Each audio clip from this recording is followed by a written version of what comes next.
ನಮಸ್ತೆ ಎಲ್ರಿಗೂ. ನಾನು ನಿಮ್ಮ ಕನ್ನಡ ಮೇಷ್ಟ್ರು ಯೂಟ್ಯೂಬ್ ಚಾನಲ್ಗೆ ಆತ್ಮೀಯವಾದ ಸ್ವಾಗತ. ಇವತ್ತು ನಾವು ಕುಶಾಲನಗರದಿಂದ 10 ಕಿಲೋಮೀಟರ್ ದೂರದಲ್ಲಿರುವಂಥ ಹಾರಂಗಿ ಜಲಾಶಯದ ಪಕ್ಕದಲ್ಲಿ ಒಂದು ದೊಡ್ಡದಾಗಿರುವಂಥ ಎಲಿಫೆಂಟ್ ಕ್ಯಾಂಪ್, ಆನೆ ಒಂದು ಕ್ಯಾಂಪ್ ಮಾಡಿದ್ದಾರೆ. ಒಂದು ಬೃಹದಾಕಾರವಾಗಿರುವಂಥ ಆನೆಗಳು ಇರೋದನ್ನು ನಾವಲ್ಲಿ ನೋಡಬಹುದು.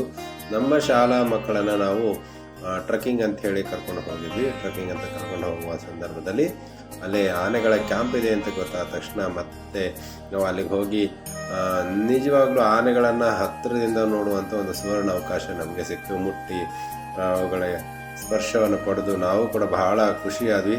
ಮಕ್ಕಳು ಕೂಡ ಬಹಳ ಖುಷಿಪಟ್ಟರು. ಅವುಗಳು ತಿನ್ನೋದಕ್ಕೆ ಅಲ್ಲೇ ಒಂದಿಷ್ಟು ಭತ್ತದ ಹುಲ್ಲು, ಬೆಲ್ಲ ಮತ್ತು ಭತ್ತ ಹಾಕಿಬಿಟ್ಟು ಒಂದು ಉಂಡೆ ಮಾಡಿ ಕೊಡ್ತಾರೆ, ಒಂದು 50 ರೂಪಾಯಿಗೆ.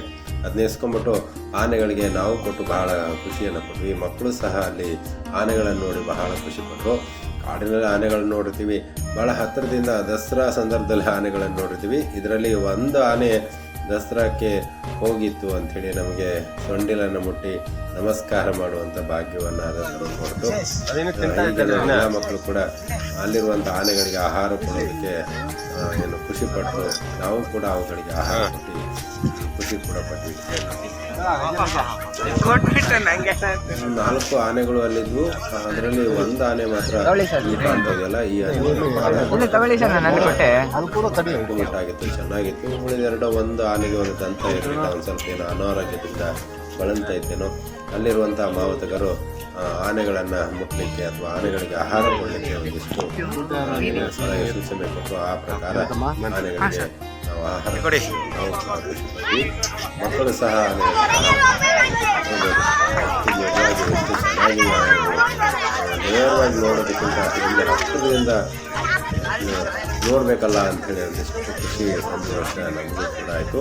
ಮಕ್ಕಳು ಸಹ ಖುಷಿ ಸಂತೋಷದಿಂದ ಆನೆಗಳನ್ನು ನೋಡಿ ಸಂಭ್ರಮಪಟ್ಟು ಆಹಾರ ಕೊಟ್ಟು ಸಂಭ್ರಮಪಟ್ಟು. ಹಾಗೆ ನೀವೇನಾದರೂ ಕೂಡ ಆ ಕುಶಾಲನಗರ ಖಂಡಿತವಾಗ್ಲೂ ಈ ಆನೆಗಳಿಗೆ ಒಂದ್ಸರಿ ಭೇಟಿ ನೀಡಿ ಆನೆಗಳನ್ನು ತುಂಬ ಹತ್ತಿರದಿಂದ ನೋಡುವಂಥ ಅವಕಾಶನ ನೀವು ಯಾರು ಮಿಸ್ ಮಾಡಿದೆ ಬನ್ನಿ ಹೇಳ್ತಾ, ಈ ವಿಡಿಯೋ ನಿಮಗೆ